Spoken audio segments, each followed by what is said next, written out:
எனக்கு எதுவும் அம்மாவோட எதுவும் இல்லையா? எனக்கு உங்க ஹெல்ப் ரொம்ப முக்கியம். நீ ஒண்ணு பண்ணு. அவன் சாப்பிடுறது புதுசா சாப்பாடு வச்சிருப்பான். அதையும் சேர்த்து எடுத்து என்ன? எத்தனை நேரம்பா? ஏய் அப்புறம் இன்னொரு விஷயம். என்னப்பா சொல்லி தரப்பா கரெக்டா? அவன் கழுத்துல காதுல அப்புறம் பீரோல வச்சு அவளை எடுத்து வந்துருங்க. என்ன பண்ண போறான்? அவன் வீட்டுல வேற ஏதாவது பொருள் சாப்பிட அது நமக்கு யூஸ் ஆகல. அதையும் சேர்த்து எடுத்து வந்துருங்க. தப்பு இல்ல என்ன? List over. டேய் அவன தூக்குடா. டேய் போடா இது. என்ன கைட்ல காதல் பண்ணு. கேட்பா. டிரெக்ட் பாத்து கேட்பா. எடுத்து நீயே கேட்பா. ஏன்பா இந்த விஷயம் இல்ல ஒண்ணு ஒத்து பண்ணலாம். கொஞ்சம் கோஆபரேட் பண்ணா முடியல அதாவது சாப்பிடுறது. அதே சாப்பிடுறது நீங்க நாம பண்ணு.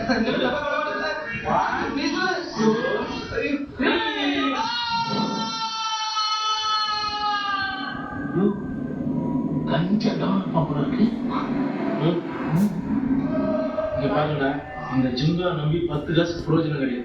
நம்மள நல்லா ஏமாத்தினுக்கிறான். முதல்ல அவன் பர்த்டே கொண்டாடிடுவோம். அப்புறம் அவனை புகழ்ந்து பாடுறதுக்கு ஒரு புலவரை வர வச்சிருக்கேன். அதுல ஒரு அமௌண்ட் அமைக்கிறோம்.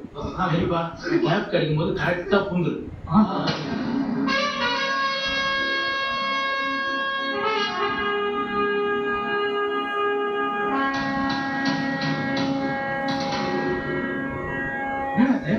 என்ட்ரினா இதெல்லாம் ஏன்னா முன்ன சொல்ல இருக்குண்ணா. இவங்க எப்படி சமாளிக்குது? இந்த கவிஞர் அப்படி இப்படிதான்